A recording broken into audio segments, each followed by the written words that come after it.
Sayın milletvekilleri, sayın distinguished members of parliament, distinguished ladies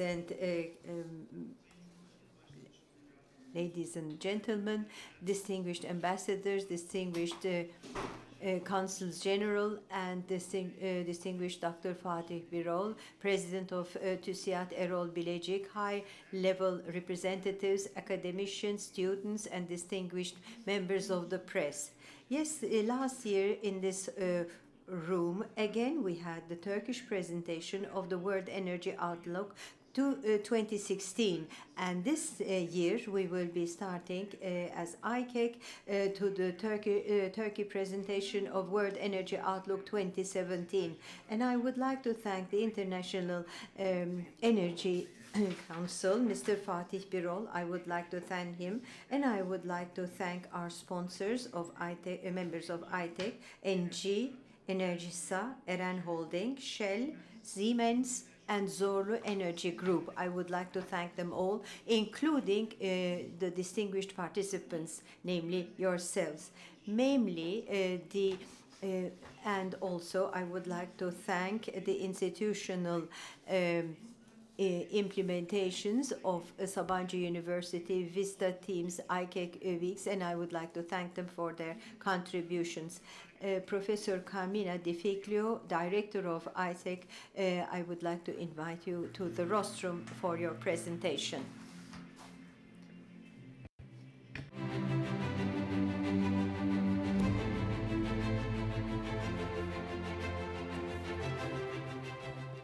Thank you, Doğan Bey.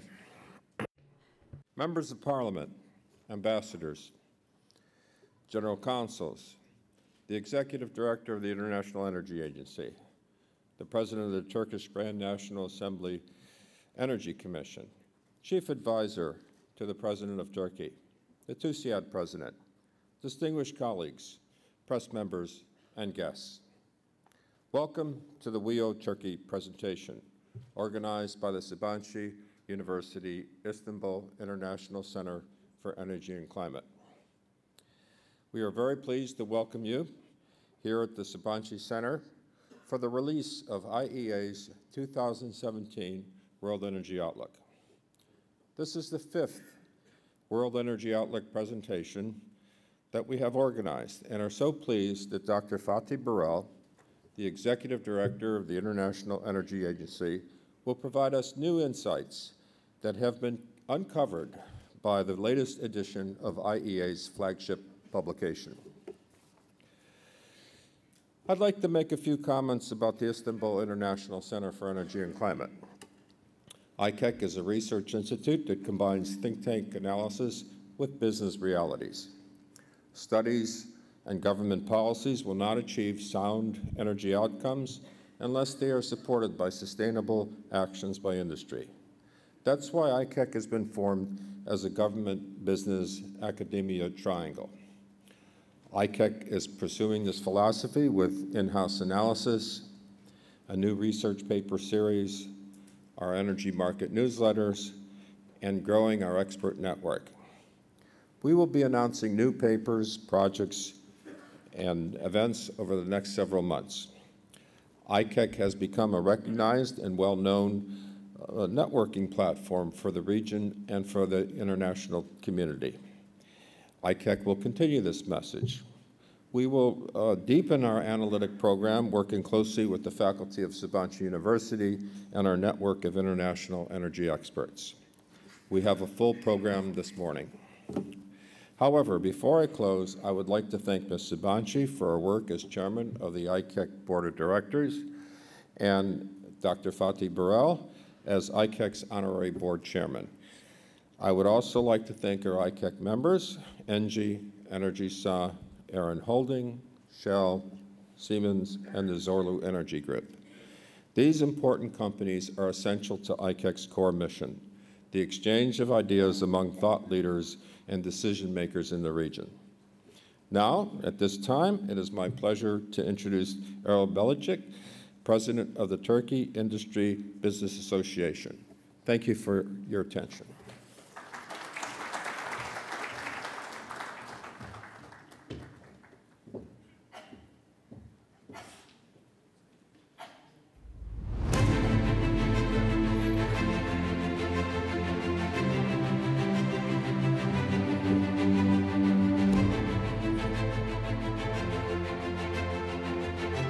Çok değerli protokol. Distinguished members of protocol, distinguished participants, distinguished guests, ladies and gentlemen, and distinguished members of the press.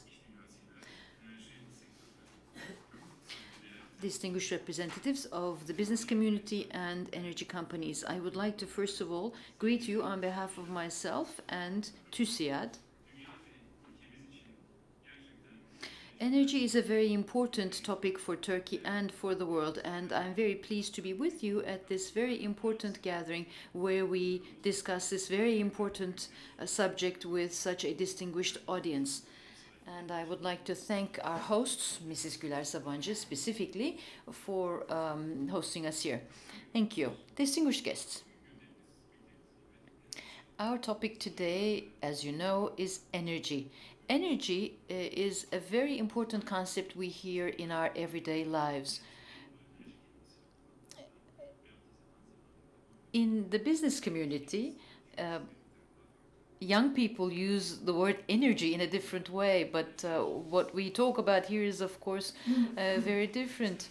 And you hear people talking about getting good vibes, good energy from certain developments, or people talk about sending energy to the universe. But of course, the energy we will talk about today is very different. So, to be more serious, we have to focus on the issue of energy as a whole, because it's a very important topic, because it has been the reason for many wars in the past.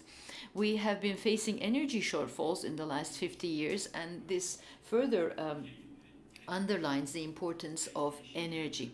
Turkey is a country which has big growth targets, and energy is a very important factor in achieving such growth. And that's why energy is very, very important. Distinguished guests,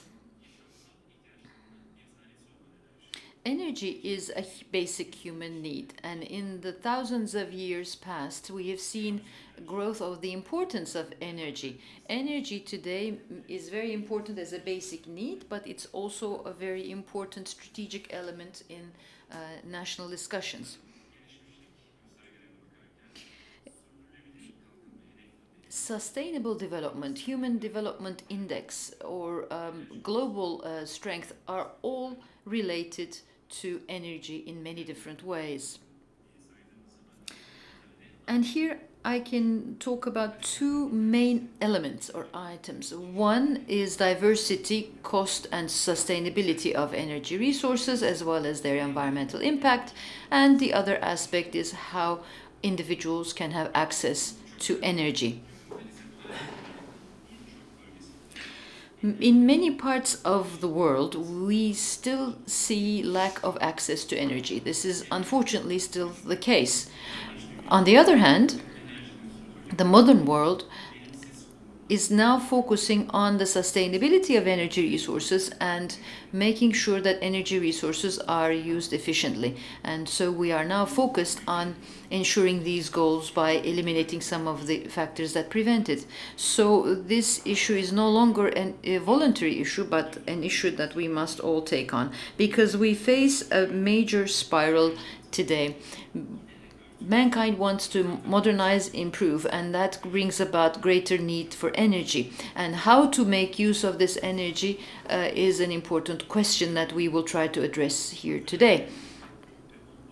Distinguished guests, Turkey has a large population which is dynamic, mostly young. And to achieve sustainable development, we need to have continuous investment. And energy investments, amongst these investments, have a very strategic role to play. Climate change is a global problem, and we have to realize that we live in an area which will be most affected by climate change. On the other hand, we can do much more to improve our energy and emission figures. Our country has lots of natural beauties, and we have many surrounding areas which are very rich in natural resources, but Turkey does not, unfortunately, have these natural resources. Currently, our country is 75% dependent on other countries, as you very well know. And we have very few resources, but we have a lot of opportunities that we can make use of, such as wind and solar energy, which are new sources of energy. These are the areas where we have significant resources, and we must utilize these resources. Our renewable energy resources are important not only for the security of energy supply, but they're also important to reduce carbon emissions. And all of these factors show that we must make effective use of our natural resources as part of our sustainable development programs. And we must also make sure that young generations become an important part of this overall process. Energy supply is one of the most important projects for Turkey, and Turkey has many social and economic growth targets, and we must make sure that we focus on energy in this respect. And security of energy supply, therefore, is important, as we have stated in previous meetings of the Energy Outlook report. And developments in energy technology are areas where we have to make good use of the opportunities that we have. And we should not only be thinking about this, but we should also be doing something about it.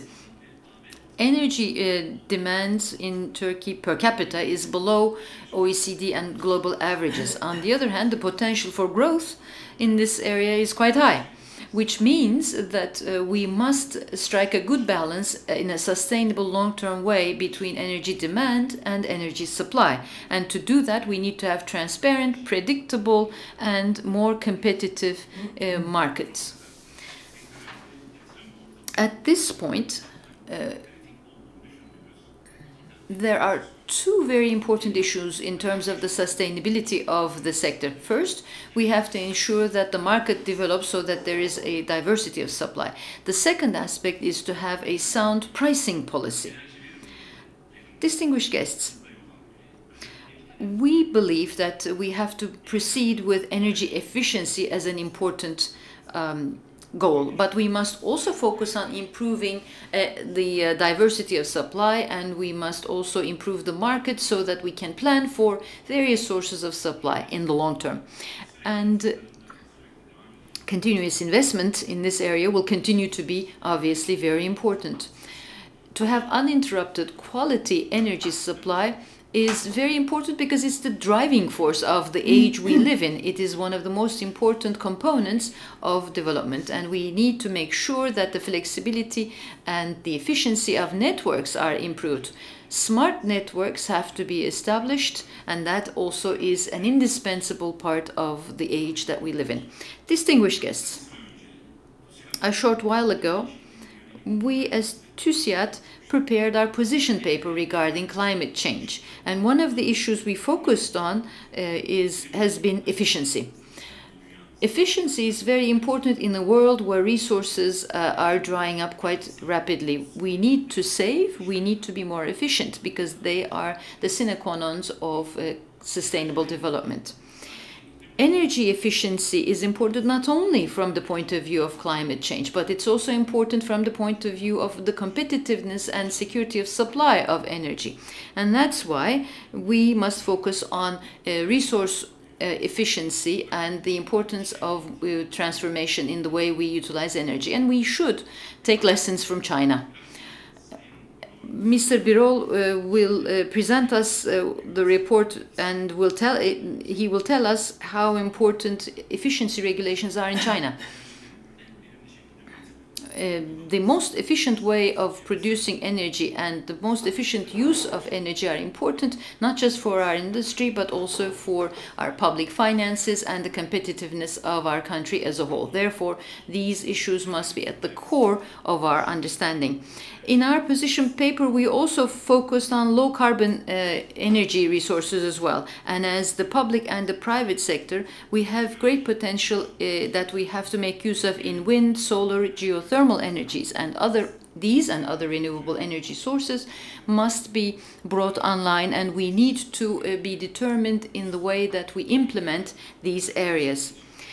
At this juncture, it's very important to encourage investment, and we need to have the right kind of network infrastructure to allow for greater investment.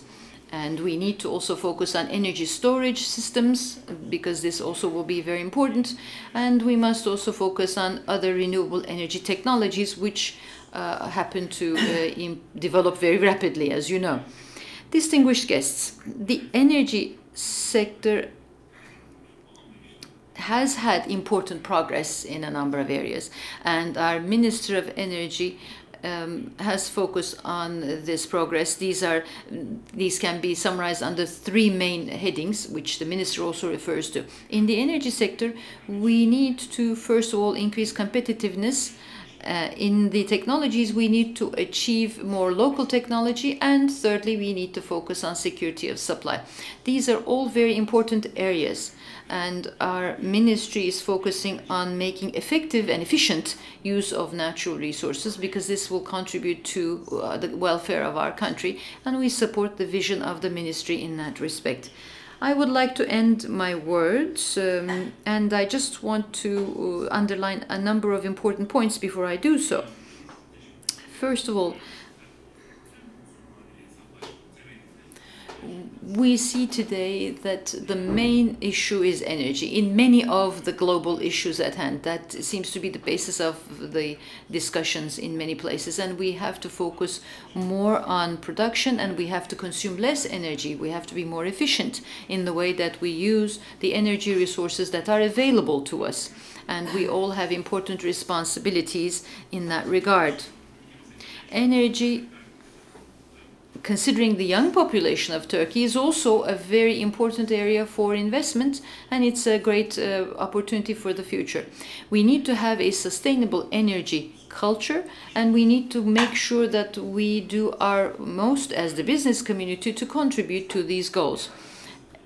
And this energy here has nothing to do with sending positive energy to the universe. We really have to get down to work. And in TÜSİAD, we focus on the World Energy Outlook, which is very important. I'd like to thank IICEC and also Dr. Fatih Birol for being here with us today.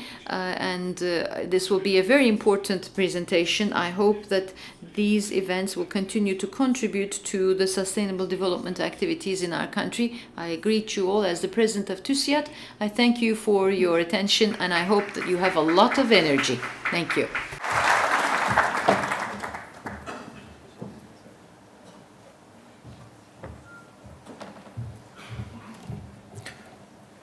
Sayın TÜSİAD Başkanı Erol Bilecik Bey'e we thank Mr. Erol Bilecik for taking part in this organization. We are grateful to him. Distinguished participants, now I would like to give the floor to Mr. Ziya Altunyaldız, the President of the Committee of the Turkish Parliament on Industry, Trade, Energy, Natural Resources, Information and Technology.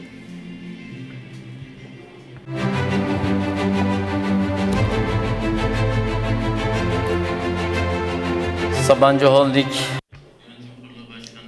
Distinguished President of the Board of Directors of Sabancı Holding, Mrs. Güler Sabancı. Distinguished President of the International Energy Agency, Distinguished President of TÜSİAD and Mr. Difiglio from IICEC, distinguished participants, distinguished members of the press. In an energy program, it's a great pleasure for me to join you all once again in such an important energy program. When we mention the word energy, in fact, there's a proverb. Because you have to be very careful of what you are doing in the past and in present. Therefore, we have to understand that energy covers the whole scope of our lives. Actually, with the developments and also with the contributions to our world, sometimes these are positive contributions, and sometimes they may be negative, particularly with regard to the reaching to energy resources. I think there is a chaos on these items, and this also brings a negative impact to our lives. The president of the International Energy Agency, Mr. Birol, will present us the outlook for 2017 of world energy. When we look at the global trends, then we see that there are certain important issues here, and these issues have to be determined as a country, and in the aftermath, what do we have to do as a country? There are certain trends which I am not going into their detail, but we have to discuss, and I have to explain what needs to be done on this issue, because the details I will leave to Mr. Birol.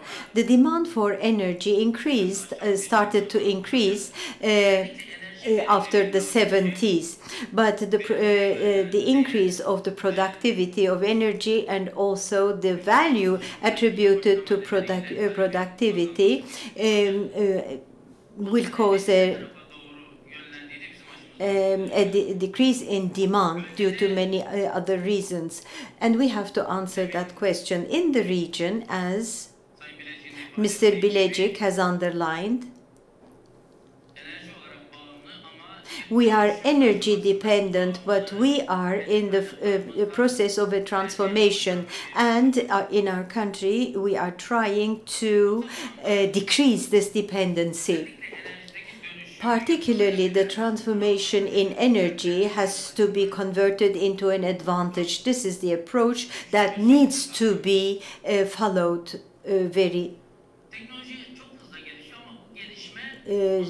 sincerely. Now, technology is changing every day, but there are also some items that will bring us to an advantageous position.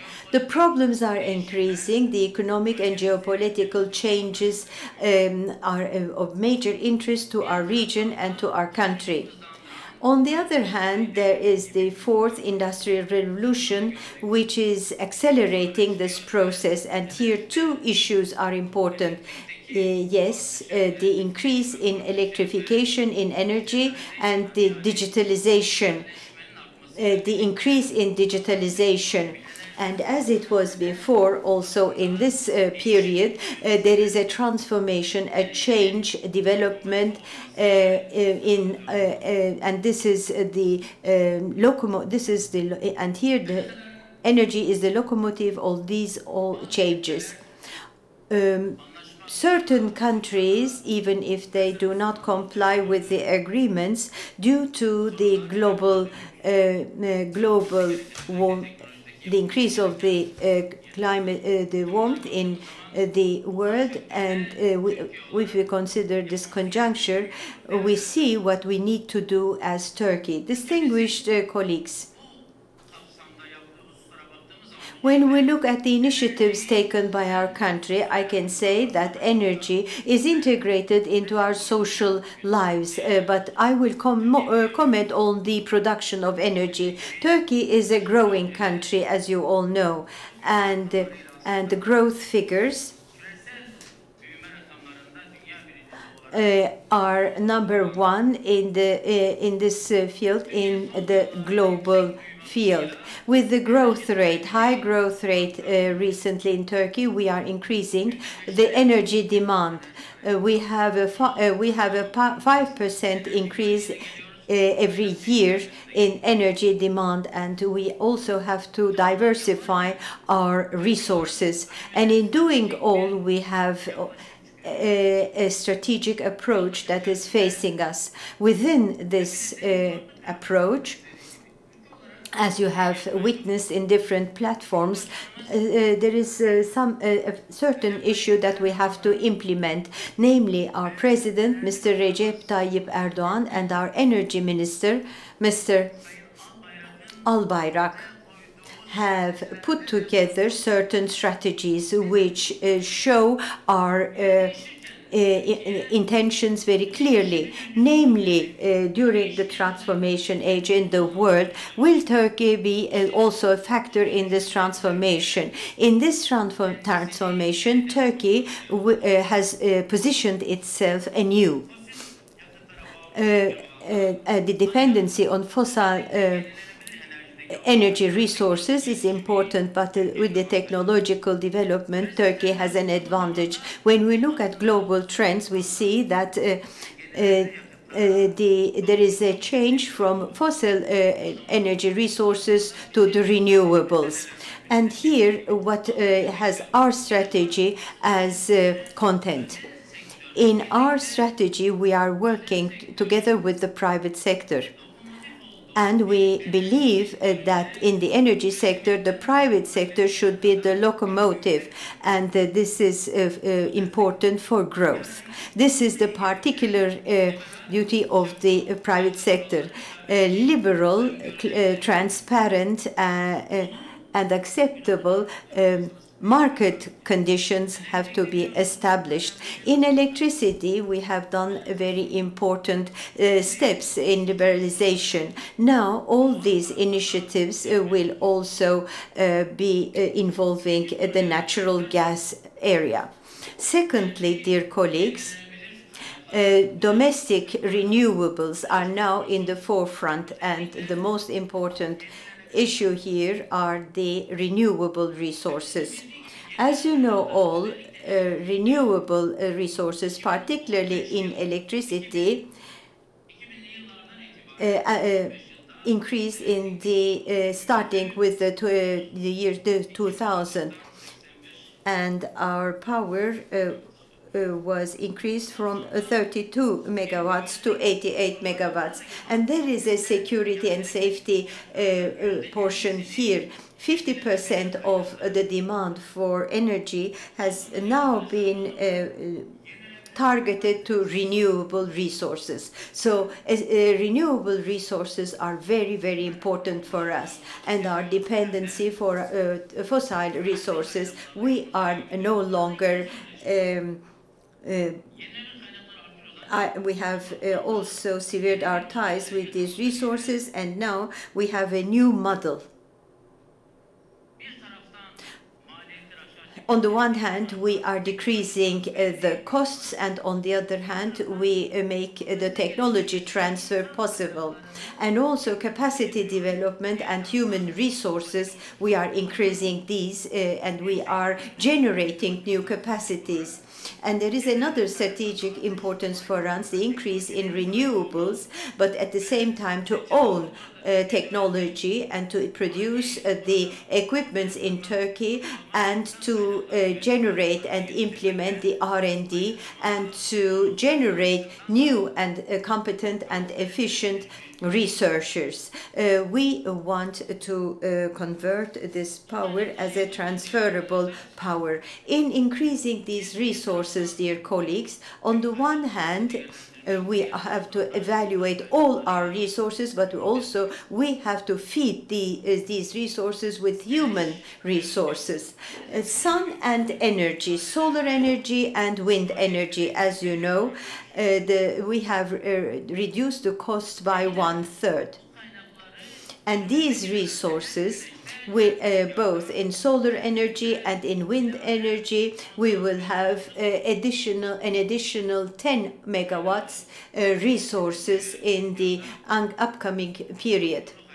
So the established resources, both in solar and solar energy and wind energy, will be increasing. This is our project. Distinguished colleagues, also the security of supply is very important. It is it is not the transfer of productive resources to the consumption resources. No, we are trying to do something else. In the recent years, this is the main topic of discussion, namely the problem of Jerusalem. Therefore, we have to consider the supply safety and security with higher importance. And therefore, our president has taken up a principle, and he gathered all the Islamic countries in the Islamic Cooperation group in order to discuss the situation after promulgating the Jerusalem as the capital of Israel. And here the safety of supply is very important, and also it is important to remove geopolitical dangers. And so we have to be very aware. We have to diversify the resources. On the one hand, as of the end of 2018, the Turkish flow will start coming, and also in the 2020s, the supply resources will be diversified in our country through the introduction of new gas resources. On the other hand, the other developments in the Eastern Mediterranean, we are following these developments very closely. Dear colleagues, all these developments and changes in energy, as I said, we are considering them from a strategic point of view. We are going to combine energy with technology, and we are going to increase human resources. And all energy will be to the renewable side, and the coal resources will be used with little pollution to the atmosphere. We are increasing the rate of our supply, and we would like to match all this with the world developments. Therefore, your contribution in every instance, your approach, energetic approach, and the cooperation between the public and private sector are very important for increasing the capacity and safeguarding the flow of the renewables. I believe that we have been successful in one point. Policies in the establishment and implementation of policies, in the implementation and in production, the cooperation between the public and private sector has been established. We are doing that all together, and there's a major participation in the energy issue, and this is the biggest example of the results of our policies. The Energy Commission of the Turkish Parliament, we benefit from you all at every platform, and together with our ministry, we are evaluating your views and your demands. Foreseeable, transparent, and a market and that can be followed is our goal. On the other hand, we have to catch up with the trends and the strategical changes in the world. The local and the renewable resources will be used at the maximum level. The capacity increase will be realized, and technology will be grown, and thereby we are on the path of becoming a good actor in the international developments on this issue, together with the private sector's help. So this will be a contribution to the regional and global energy safety. Obviously, we are acting in accordance with the win-win principle. Energy is not a matter of war, but it is a matter of peace.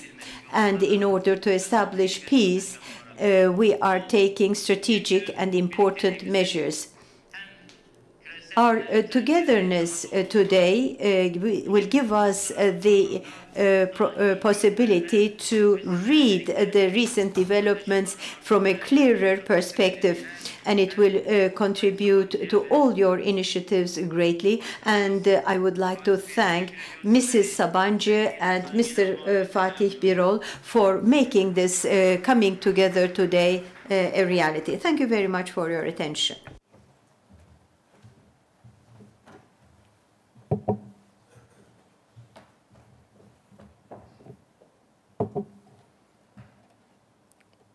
Türkiye Büyük Millet Meclisi Enerji Komisyonu We would like to thank the President of the Energy Commission, Ziya Altunyaldız. I would now like to invite the President of the International Energy Agency, Dr. Fatih Birol, for the keynote address on the World Energy Outlook.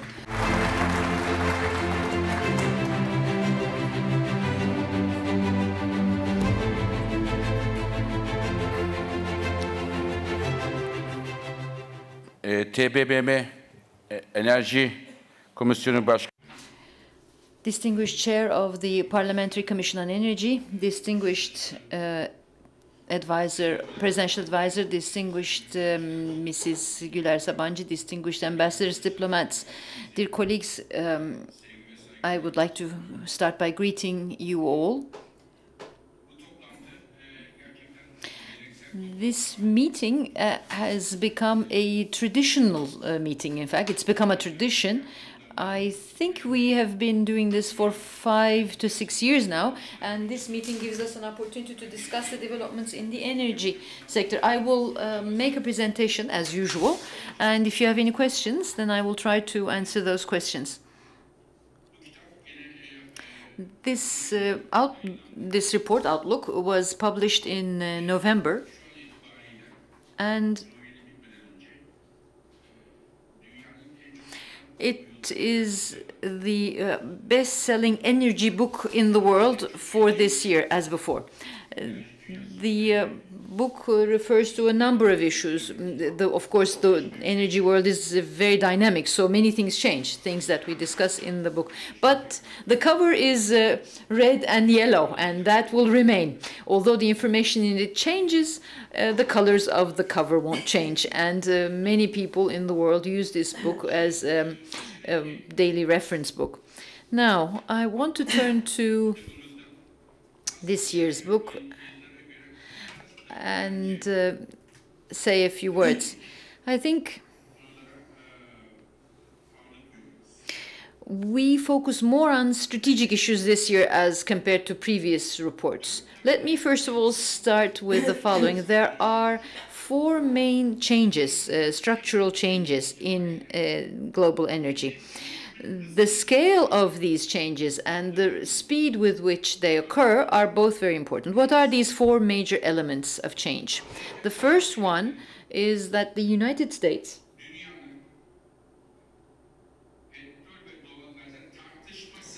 is becoming the undisputed global leader for oil and gas. This is the path that they are on. This is true for oil. It's also true for natural gas. So this is one aspect. Second, solar energy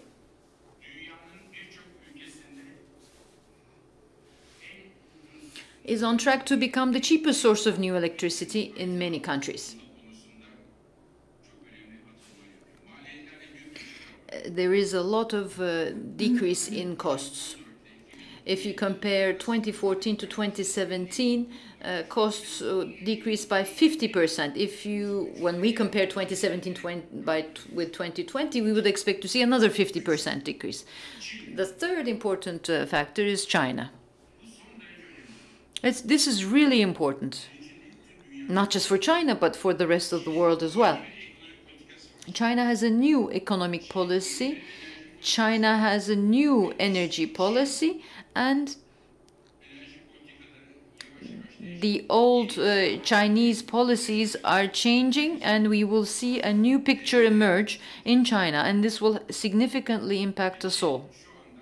And China, at the moment, is the main element in energy policy. In the 19th policy of the Chinese Communist Party last month, China wants to make the skies blue again. That policy of China is very important. So they're focusing on clean energy, and this is a very important development, and I'll give you some figures to show that for it. The fourth major upheaval or change, as has been stated by the chairman of the commission, is electricity. Energy is growing, but electricity is growing more than energy as a whole. We use more electricity. In the last 5 years, we've seen an increasing trend here, and that increasing trend is expected to continue. As the energy demand grows by 30%, electricity demand grows by more than 60%. And electricity will substitute some other fuels. There are many reasons for this. One of them, for example, which I will refer to in a while, is climate. In China, India, and the Middle East, we see important use of air conditioning units. Air conditioning units are very important. Digitalization, electric cars, these are very important. That's why electricity has become an area which attracts more investment than, say, oil or gas. So there are these four major structural changes. They're coming all at once. And as I said before, we have to first of all remember that these are big in magnitude, and the speed with which they take place, that's also very fast. So we have to take these factors into consideration, magnitude and speed.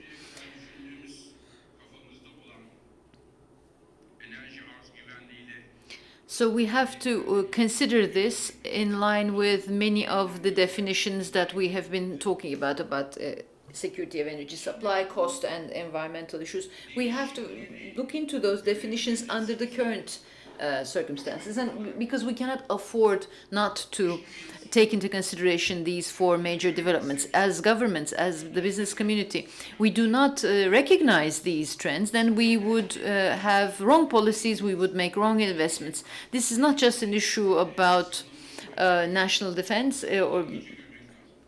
or the budget. It has to do with everything. I was looking at the sponsors here. All three of the international companies here who are listed here as sponsors are in a flux, a major change. Investments and the share of investments, the strategy and portfolio of these companies are changing. Some companies even change their names. So the business community, global business community, is also focusing on major changes. And if we are late, then we will be in trouble. We cannot understand what's going on too late. We have to be on top of things. Now let's take a look at what's going on. Which countries are the drivers behind the energy demand in the world? China, as you know, has been and still is a very important driver of demand, but as a result of energy efficiency, we see their demand slowing down.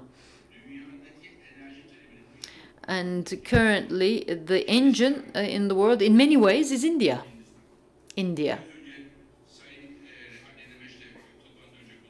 I was talking to Mr. Hadenemec before the meeting, and India has really been focusing on energy under the leadership of Prime Minister Modi. I'll give you a very striking figure. India, in 11 years, provided access to 500 million people. 11 years is a very short time to provide access to 500 million people. So that is really very important. They're doing a lot, and they have a growing economy, which is also important. So India is an important investment area. China, of course, continues to be a big country. There's also another change, which I would like to refer to. The Middle East, for many years, we would think that the Middle East is the biggest exporter of energy, oil, natural gas, so on. The Middle East, at the same time, is an important energy consumer. It's becoming an important energy consumer. That's why investments in the Middle East will continue to be very important. For example, wastewater treatment plants, air conditioning units. These are all new areas for demand in the Middle East. In the United States, used to be the biggest importer of energy, but now it is becoming a major exporter of energy.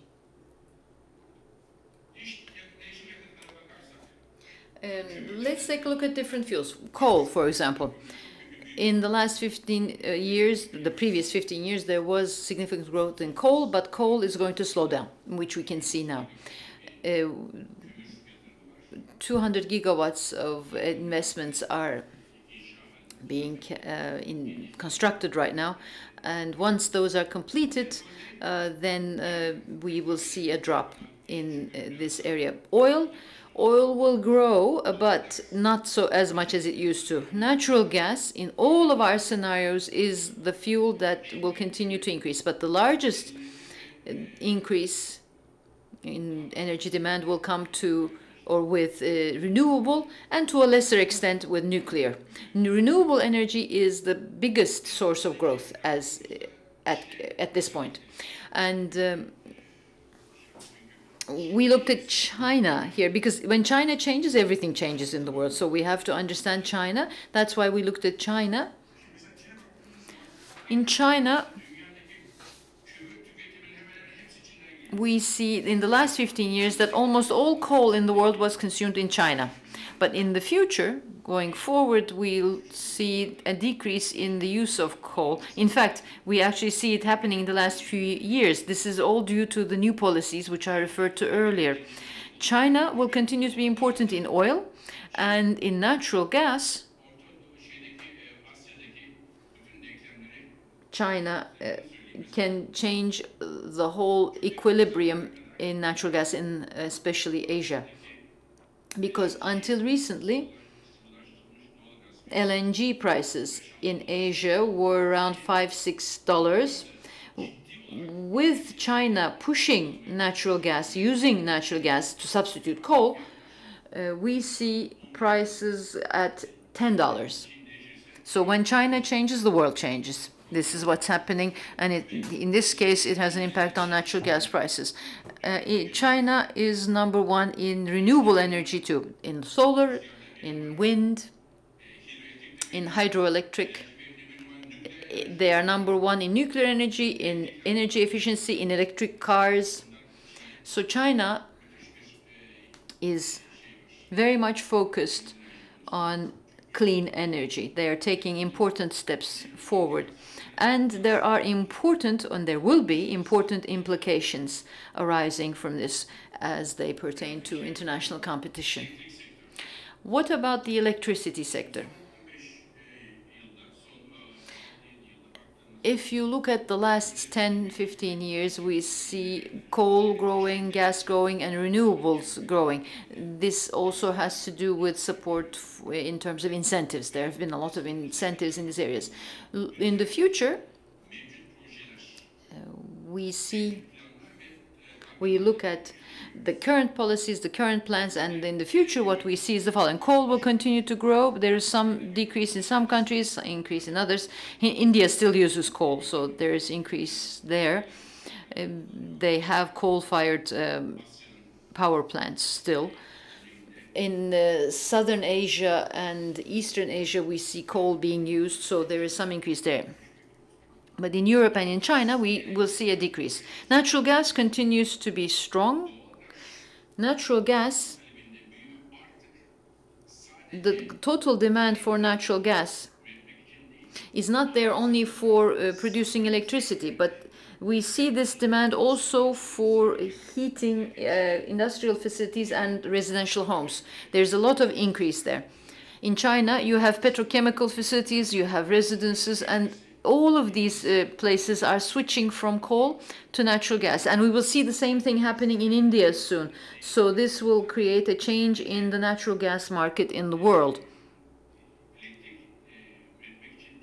So natural gas is not only being used to produce electricity, but it is used in industry and also in residential areas. Nuclear, we see decrease in some countries, increase in others, like China, India, Russia. They continue to focus on new nuclear power plants. But the largest growth comes in renewables. Two reasons. First, government policies. There are lots of incentives. And second, decrease in costs.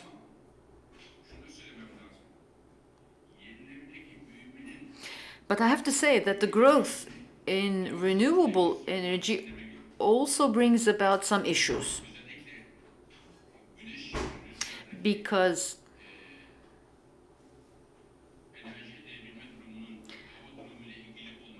solar and wind depend on the weather. And the issue of storage, therefore, becomes very important, and it's an issue that governments look at. And this will be one of the most important issues for us too at the IEA. We have to find the most economical and reliable way of making use of renewable energy, and this is something that we're looking into. I want to show you another slide. You may be anywhere in the world, in Norway, in Albania, in the US, in China, or in Turkey. Whatever happens in one country has an impact on other countries because these decisions affect each other. There are many European diplomats here, and they will know that there's a lot of discussion in Europe about the electricity sector, which type of regulation to introduce in this sector. That's something that is being discussed because those regulations have an impact on the composition of their markets. But let me tell you that India on its own, in the next 20 years, will add another Europe to generation. So they will add on capacity as big as Europe as a whole in the next 20 years as just India. So in India, in Europe, there's a lot of discussion about market makeup, impact, 5% impact or so. But on the other hand, we see India adding major installed capacity. Not only that, you look at China, if you read the news today, you will see discussions about the Clean Power Act. And you see discussions about how that should be implemented. While all that is going on, China in 20 years will add on another US in terms of its capacity. So India will have growth equal to all of Europe, and China will have growth equal to the US. So you'll have 2 USs and 2 Europes in that sense added on. So what's happening in New Delhi or in Beijing, the choices they make, the technologies they choose, the costs, they will all have a bearing and impact on all of us. How? Let's say China or India elect a certain technology. The cost of that technology will go down, and that technology will become cheaper technology available to other countries. So what's going on in these 2 countries will be very important. We need to follow up on what's going on in those areas. It's not just a question of, talk. We really have to focus on these countries, and we, to determine our own policies in our countries and organizations, we need to focus on this. What triggers electricity demand? Industrial sector is very important. That's why the president of TÜSİAD and his speech was important. What he said was important, and the air conditioning units are becoming very important, and we are actually focusing on it now. We will publish a study on that. The efficiency standards in air conditioning units and the discussion on that subject are as important as where we establish what type of power plant. You will see as a result of the study that we will publish that this is important, because in China, India, in the Middle East, we see most air conditioning units being below the standard average efficiency rates, which means that they demand more electricity to run, and they're usually peak times. So this is all important. Also, another important issue, digitalization, as the chair of the commission said, that's also going to be an important area that we have to focus on. I want to touch upon another discussion, which is electric cars.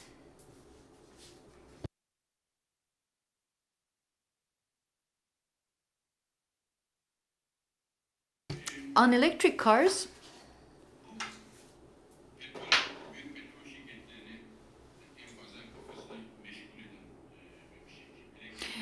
well, this is something that many companies focus on, because oil companies especially worry that with electric cars they may be losing their business in oil. And many international organizations have been unnecessarily writing the death warrant for oil. I think it's premature to do that or to say that. There are 2 million electric cars in the world right now, 1 million in China, and the rest in other countries. As prices go down,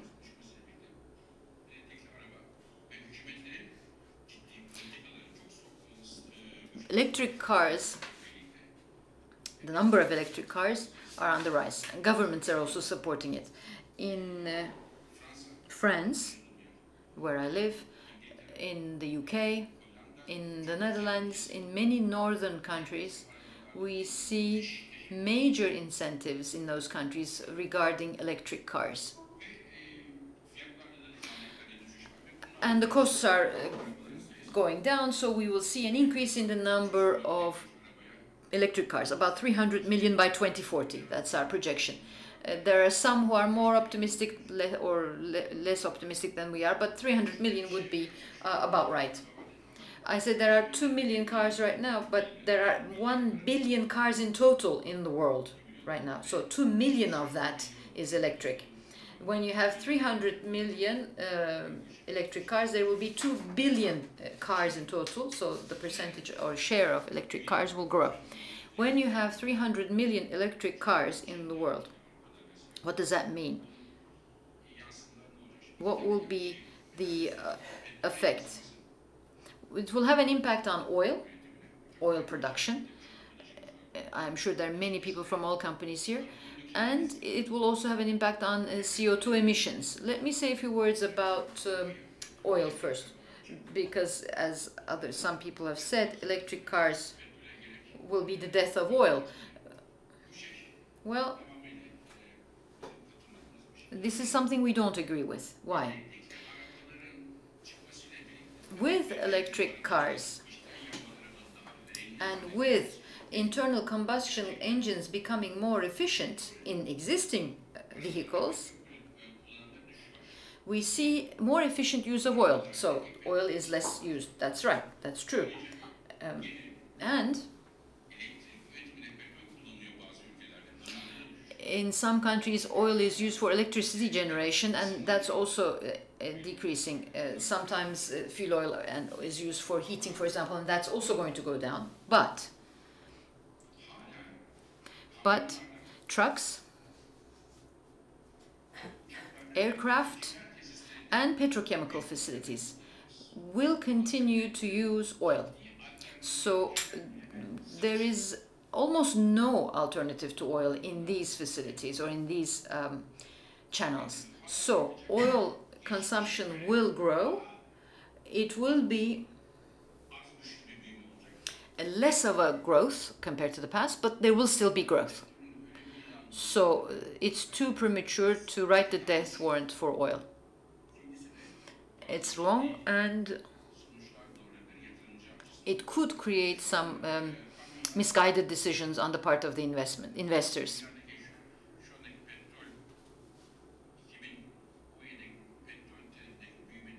The growth in oil demand in 2017, a third of that growth comes from trucks in Asia. Just a third comes only from the trucks in Asia. And at this point, it's impossible to replace those trucks with something else. Maybe in the long term, yes, but at least in the next couple of decades, we won't see any substitution of those trucks in Asia. So, and also true for aircraft and for petrochemicals. There is, of course, a lot of work to see what else could be used. We are also involved. Biomass, whether biomass is an alternative, or on electricity issues. Sometimes you see on TVs companies building electric trucks and all that. But it's just a few examples, and this is really not enough to replace the existing fleet in the world. So that's why it's, at this point at least, oil will continue to be important. There will be growth in electric cars, but oil demand will continue to increase. The second issue is CO2 emissions. The figure that I will cite now is perhaps the figure that has been quoted the most in European newspapers. In Europe, in the middle class and others, people think that they will reduce CO2 emissions if they buy electric cars, so they will be good Samaritans. even if we get to 300 million electric cars by 2040, its impact on the reduction of CO2 emissions will be less than 1%. So 300 million electric cars will contribute to less than 1% decrease in CO2 emissions globally. The reason for this is the following. First of all,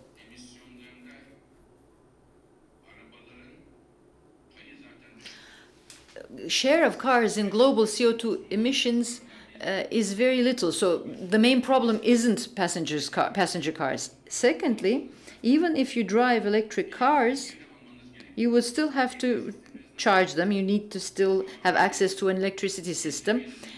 And as long as you don't have an electricity network based on nuclear or renewable, then you still use oil, or you still depend on oil. So that's why electric cars will not have a major impact on helping resolve climate change issues. But it is a solution to reducing local emissions in the cities. It is an important solution for that, to reducing sulfur dioxide and the particulates. It's an important advantage. And that's why, in fact, China is focusing on these new policy, because they want to reduce pollution, domestic pollution in cities, and they also want to lead technologically in this area. US. The US and oil. As I said, traditions are important, conventions are important. In 2009, we had another Outlook report. This was almost 10 years ago. And remember, we said that there is a silent revolution beginning in North America. And we had some forecasts. At the time, Difiglio, I don't know if Difiglio is here, used to work in the IEA in those years. You'll remember. We had said at the time that this was the beginnings of a silent revolution in North America. Now that is no more silent. It's well heard, because we see a major increase in oil and gas production in the US. Today, when we speak of oil, we think of Saudi Arabia, but the US is producing more oil than Saudi Arabia, and it continues to increase, and it will continue to grow. Costs are down. There are big reserves.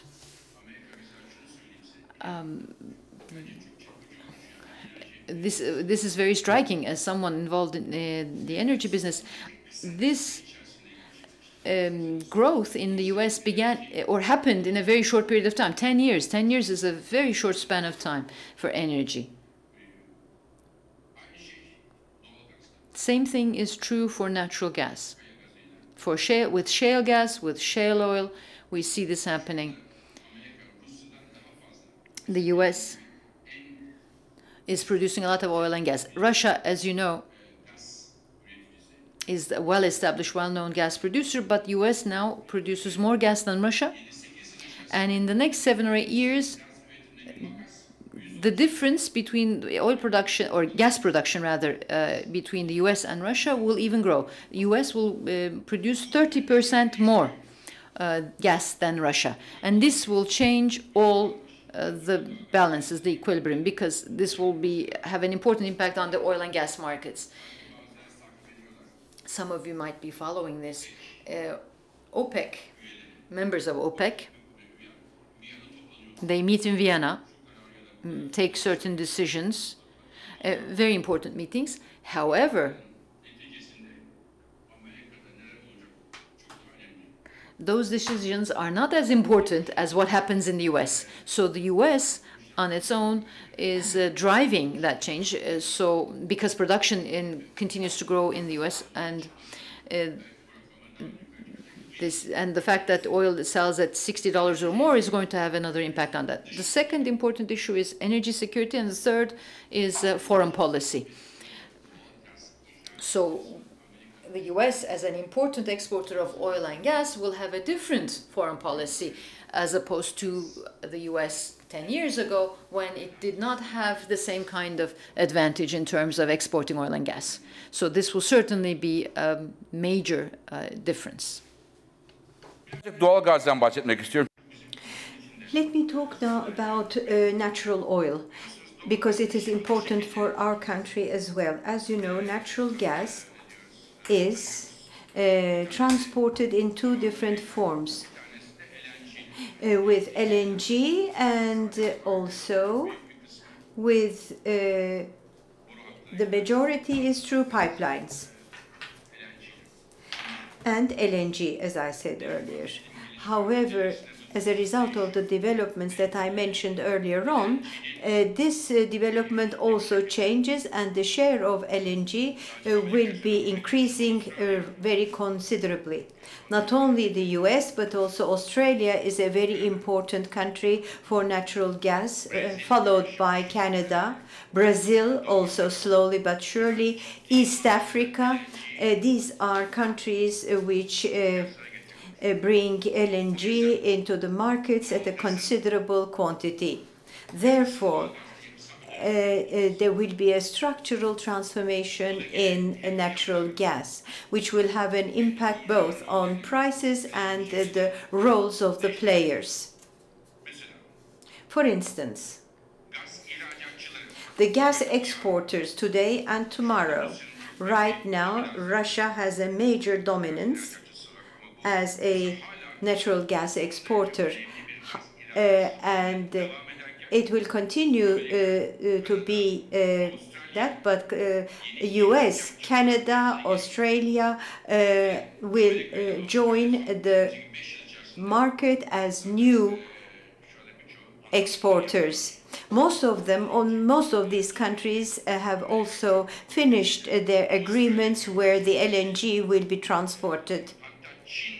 Even China is trying to establish contacts in order to purchase the natural gas from the US.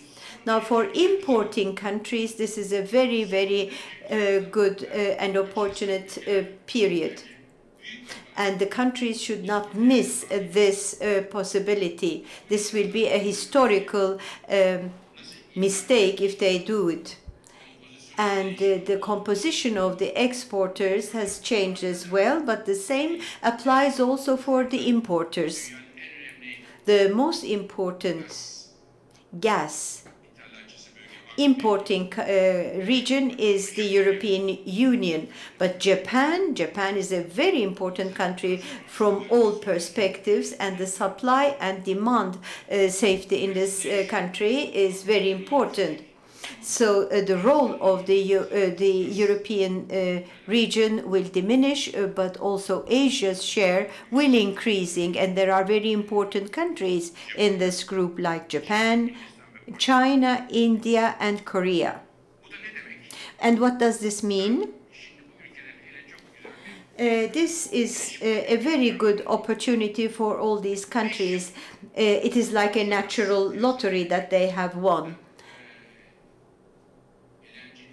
And in LNG, very serious and binding agreements have to be done as early as possible, and we have to benefit from that. And in order to do that, the countries have to have the proper infrastructure. There are 5 LNG importing countries today, and in the years to 2020, these 5 countries will increase to 51 countries, because all the countries have seen the advantages. We underlined this issue since 2009, but the other countries have prepared and finished their infrastructure in order to import LNG. So serious steps can be taken in this area. Now, at the end of my presentation, I will mention the climate change issue. Yes, there are many notifications in Turkey, but maybe you have seen that. But last week in Paris, all the world leaders came together because last week it was the second anniversary of the Paris Climate Agreement. What steps can be taken in this context? Almost all leaders of all countries were present at that gathering. As you know, this was right in the middle of 2005. As the International Energy Agency, we worked together with the United Nations and we started a new roadmap. And in this roadmap, we have three main targets which we are trying to achieve. First of them is the climate change decisions adopted in Paris. We would like to apply these figures being less than 2 centigrades. And secondly, in the whole world, as Mr. Bilecik also underlined it, there is 1.1 billion persons who do not have electricity. And this should be another important target. And thirdly, when we are talking about climate change, we have to know that the most important environmental problem in the world is the environmental problems in big cities where the air quality is deteriorating. In certain countries, schools had been closed down for a week's time because the air was very polluted. So how are we going to reach our targets in combining all these three pillars?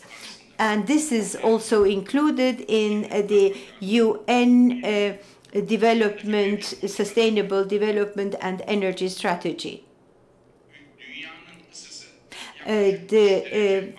Temperature in the world will increase by 3 degrees, which means that this will bring a very difficult times for us.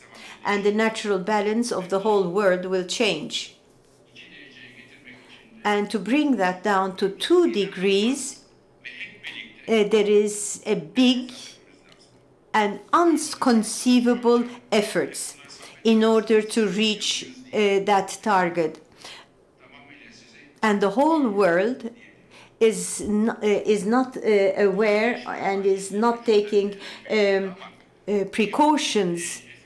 And all these efforts, all these precautions will not be sufficient to reach the necessary targets. There is a major gap between the two. But we have to reach that situation. For instance, the world energy has to be used 2 times more efficiently than today.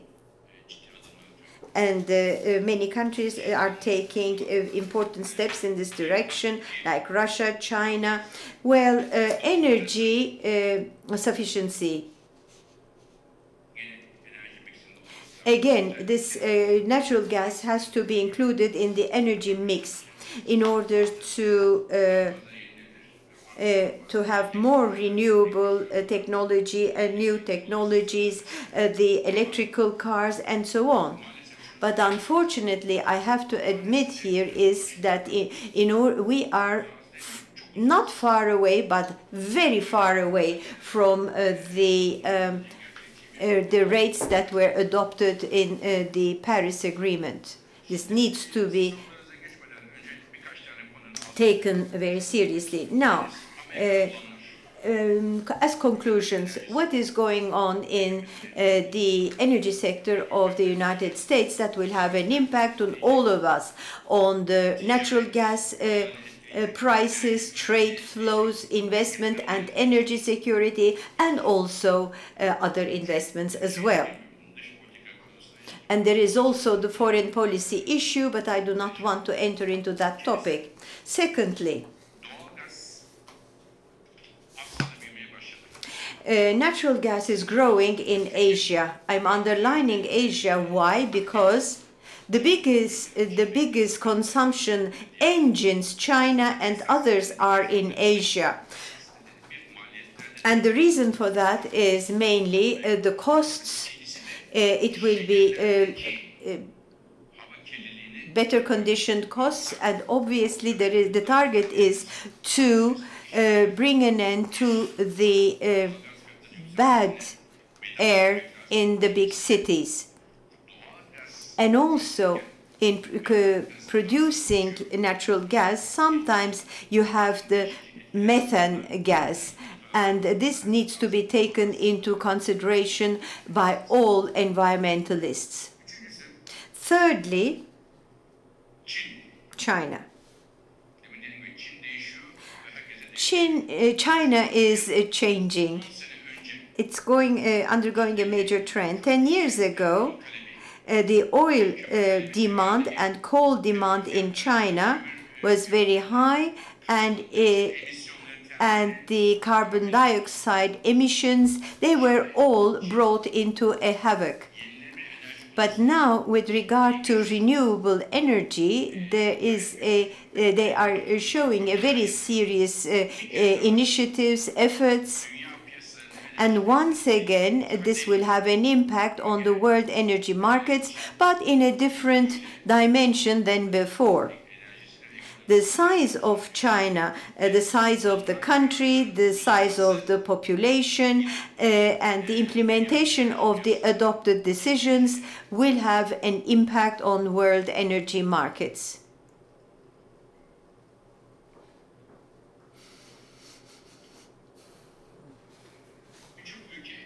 Many countries have taken important decisions regarding climate change.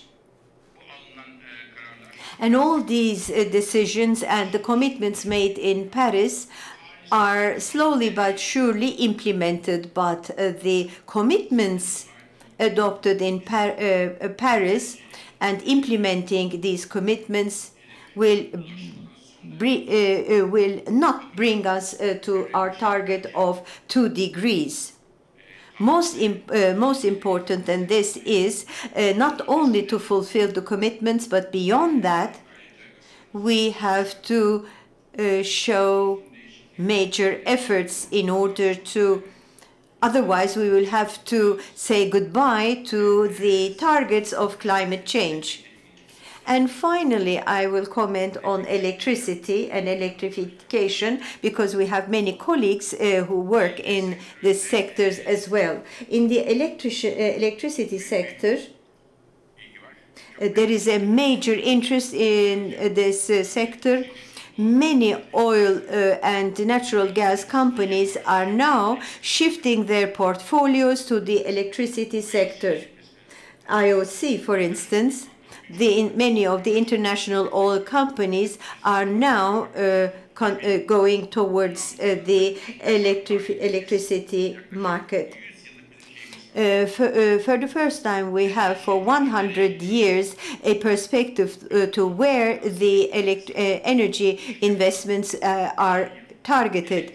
Firstly, last year, the electricity investments were more than the natural gas investments in the whole sectors. And this will be an important impact on the electricity sectors. And the reason for that is also digitalization. Digitalization has brought new opportunities for the use of electricity. Well, digitalization is not a very advisable sector. It has drawbacks in different forms.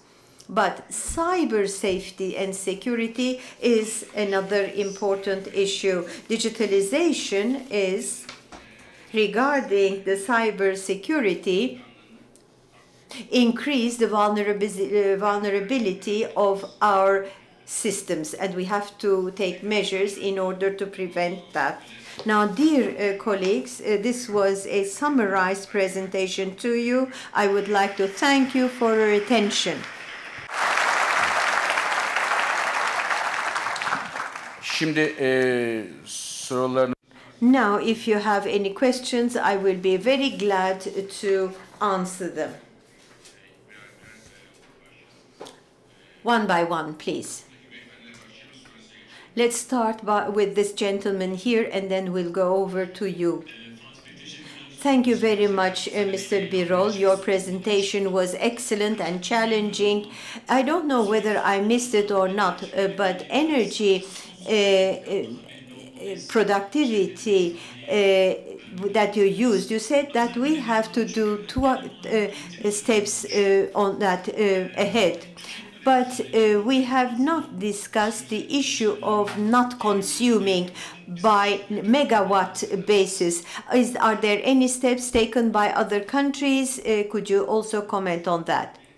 My question is related to the liquefied shale oil exported by the US, and also in the last 10 years what changed, but that there is a positive approach to this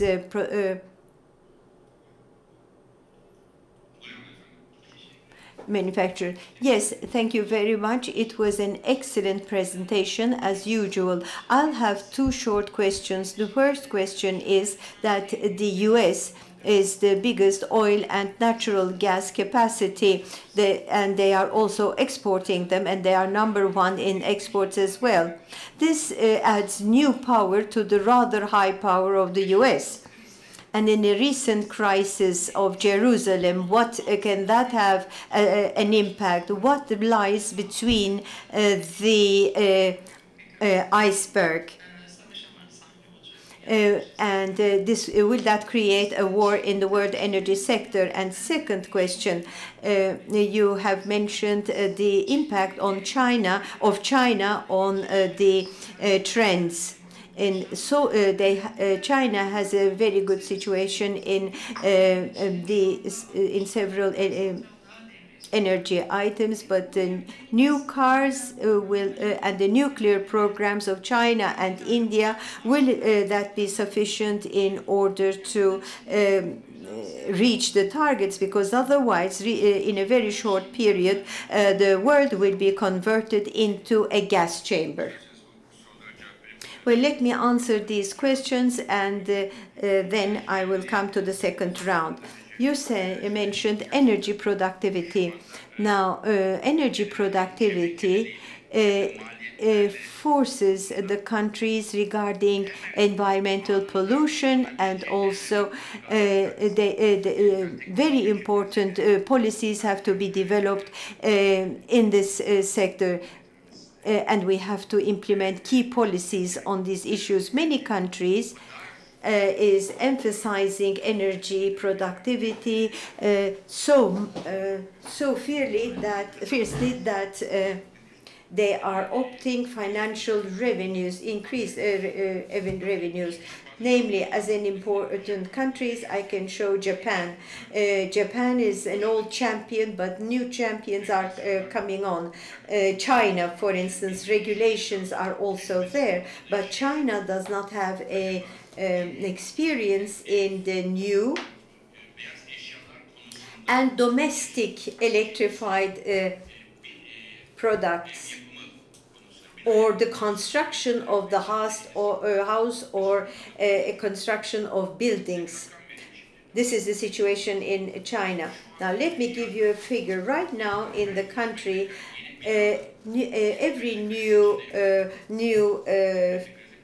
50 square meters of a 100 square meter building is produced by China and in China. And obviously, the worst thing is that when you look at the overall picture, every country that is constructing today, 2 from 3 buildings do not have any energy productivity code. And when the building is constructed, we are using that building for 50, 60 years. By consuming and misusing energy. Therefore, China and India have taken this issue onto their agenda, and energy profitability is has an importance #1. Turkey is taking also steps in this direction, but that is not enough. I think Turkey has to increase the steps that they are taking. more than the environment, the economic impact is much more important. Now, Europe and the US, there is not great development in shale gas. The experts couldn't find anything else, and there is also, it was forbidden to look for new shale gas resources in the countries. But some countries like Poland, they started working on this issue, and in the US, in Russia, they their only perspective is, what will I earn from that? In Poland, for instance, in Turkey also, there are certain initiatives, but also many Middle Eastern countries have reached an agreement with the American companies in order to import American shale gas. So I see a few indications, but these indications have to be read very correctly. The gas producers and gas exporters have to take that into consideration. When we talk about a silent experiment in the US, we said that this will be stopped very quickly. However, this did not happen. The question of the growth in the United States, does it have an impact on or does the Jerusalem crisis had an impact on this? My comment will be as follows. The US has an important, is an important exporter of natural gas and shale gas. And this will also have an impact on the policies in the region, as that you mentioned. But it is not as I'm not in the position of making any comments on that. However, I can say that the OPEC countries and the traditional oil and natural gas producing countries, the new natural gas and oil derivatives, and particularly the shale gas producers, have to be taken into consideration by these previous countries as well. Nuclear energy is growing very considerably. The 45% of the nuclear power plants in the whole world are located in China. China is constructing a great many nuclear power plants, and they are learning by practicing this structure, and they are lowering the costs of the nuclear power plants, and they will become a country that is exporting natural nuclear energy. America, Korea, Japan, all these countries, they were the nuclear energy exporters, but China, when they started to build their power plants, China will become at the same time a significant exporter of this product. I don't know whether you have been in China, but when you go, you will not see a blue sky on top of you, and that is normal, because the sky is still gray. And the most important energy and politics problem of China is this one. When you ask the man on the street, what is the biggest problem in your country, they will answer you, it is the environmental pollution in the cities. Last week,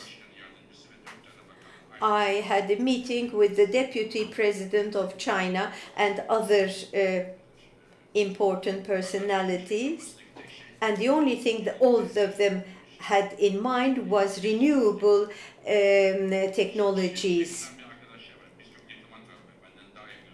There are many diplomats who knew everything much better than I. We had the Communist Party Congress recently, and then Xi Jinping held a historical speech there. And according to many international centers, it was a historical speech which shows the transformative and economical change in China. And it was like a manifest. And one of the mostly used word was clean energy technologies. This was like a manifest in China. Yes, we know that when China decides to do something, it goes ahead and does it. This is what we know all. But we have to follow the steps taken by China very attentively.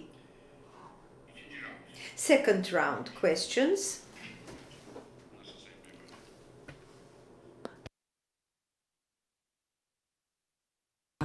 Fatih Bey, acaba son bir yıl içinde Thank you, Dr. Birol. In the last year, as the executive director of the IEA, what did you do? Could you give us more information about the activities of the IEA and tell us more about what you're doing? And I know that you're trying to make the IEA into a more international organization. So could you tell us more about what you're doing? Yes, thank you. I will. And next question, please. Thank you. In your presentation, you talked about renewable energy and how it will grow by the year 2040. You also talked about shale gas. Now, I considered both of these developments together, and I'd like to ask you the following. The renewable energy is quite encouraged in the world because there are lots of incentives provided for it. In your predictions for 2040, do you see renewable energy becoming feasible on its own? And another question, could you also consider that or take that up together with shale gas and think of the electricity sector as well? And could you tell us whether the renewable energy could compete with efficient gas-fired power plants without getting any incentives, of course? Thank you. Yes. Dr. Birol, thank you for your very well-prepared presentation. It's always a pleasure to listen to you. In your presentation, you talked about shale oil and shale gas increase in oil and gas production in the U.S., and you didn't refer to oil prices going up or that oil prices will go up as a result of that increased production. At least that's how I understood it. Well, oil prices come about as a result of a balance between supply and demand. We know also that shale oil costs are much higher than the cost of extracting oil in the Middle East through traditional means. So if OPEC changes policy, do you think that the scenario that you're considering will not come to pass? Thank you. Let me answer these. Yes, please, let me take your question, and I think we can end there.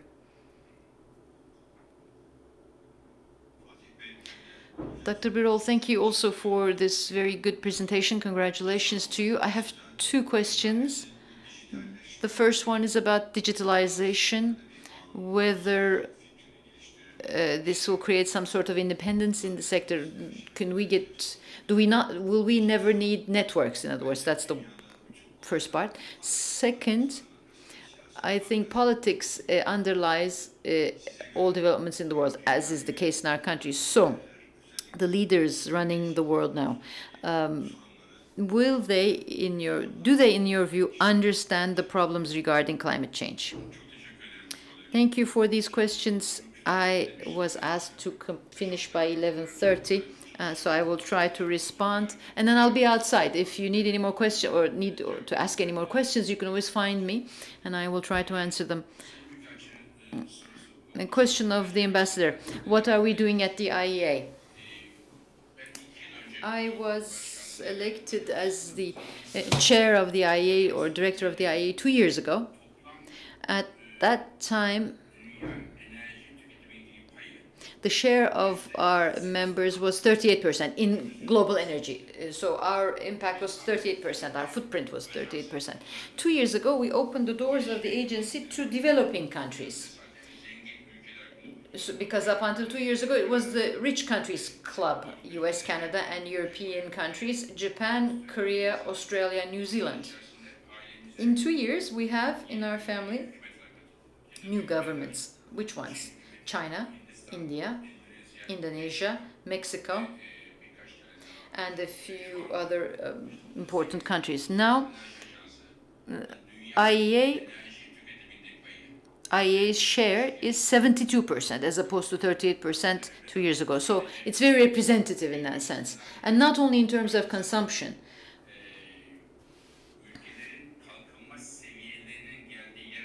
And also in terms of the level of development. You have China, India. So developing countries are also part of the IEA. Secondly, we developed our relations with the energy sector. Last month, we had a ministerial meeting. All ministers from the countries arrived, and we had CEO of ExxonMobil, CEO of BP, Total, Mitsubishi, Shell, Engie, Siemens. There were colleagues from Siemens. So we had 30 CEOs who were part of the ministerial meeting of the IEA, which had never happened before. Güler Sabancı knows. I go to Davos in the last 12 years, every year. And I focus on energy there. I've seen that we've never been able to convene so many CEOs on energy together, but we were able to do that at the IEA. So we opened our doors to other countries. We're working with other countries. They are part of our agency. We've become more representative, and secondly, we also cultivate better relations with the energy industry, because the work that we do, it has to be relevant. We have numbers, etc., but the people who make the investment are the investors in the energy sector. So we have to have a reality check with them. So we have very good work in that respect, and the agency next year will increase its headcount by 25% in the next 6 months, because we were able to receive new financial resources. So I think I can say that we're doing well. The other question about renewable energy and incentives. For the moment, yes, but your question is very important. In some countries, by 2020 or 2025, we will see that solar and wind energy will require less subsidies.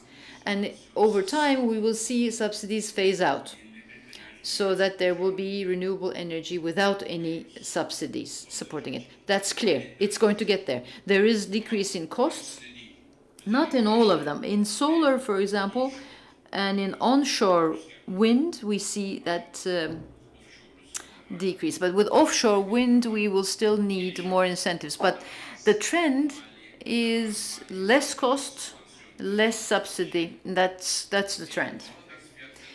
With natural gas prices, we are expecting some slowing down. So what we see is the following. In many countries, we see that natural gas can improve, but electricity sector and the energy sector is important in many ways, because we use it in the industry, we use it in homes, we use it in cars. So renewable energy, if it penetrates these sectors, it will be even more important. At the moment, the penetration is low. In the electricity sector, you have high penetration of renewables, but in cars and in industry, we see very little penetration of renewables at the moment, and that's something that to be considered going forward.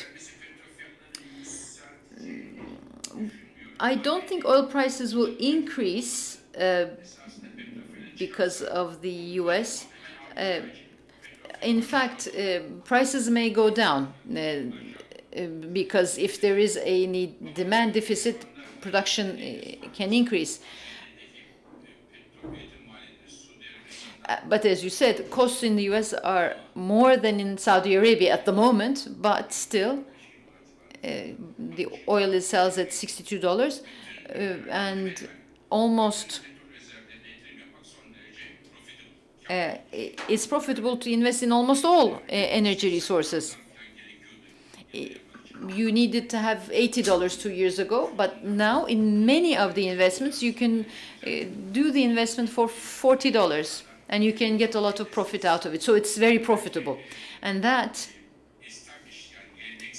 is the nightmare for traditional oil producers, because they are faced with a catch-22, because if they want high prices, but when the prices go up, there will be more U.S. oil produced, which will bring the prices down. So this is a new dynamism that we see. Another question about digitalization. Yes, digitalization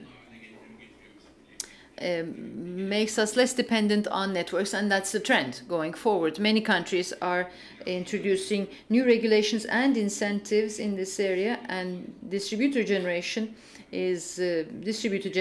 will continue to be more important. So we won't have that classical large-scale networks. We will have different ways. There are advantages and disadvantages, which is a long discussion, which I won't go into. Last question, the most difficult question. Leaders in countries, how are they aware of climate change and the importance? If I said yes, it would be difficult. No, it would also be difficult. Let me just say that I hope that they are aware. That's, I guess, the best answer I can give you. Because without energy, without following up on developments in energy, leaders of the countries in the world will not be able to take significant steps. So they must be aware of the developments. We have to follow up the developments and monitor the developments in energy markets.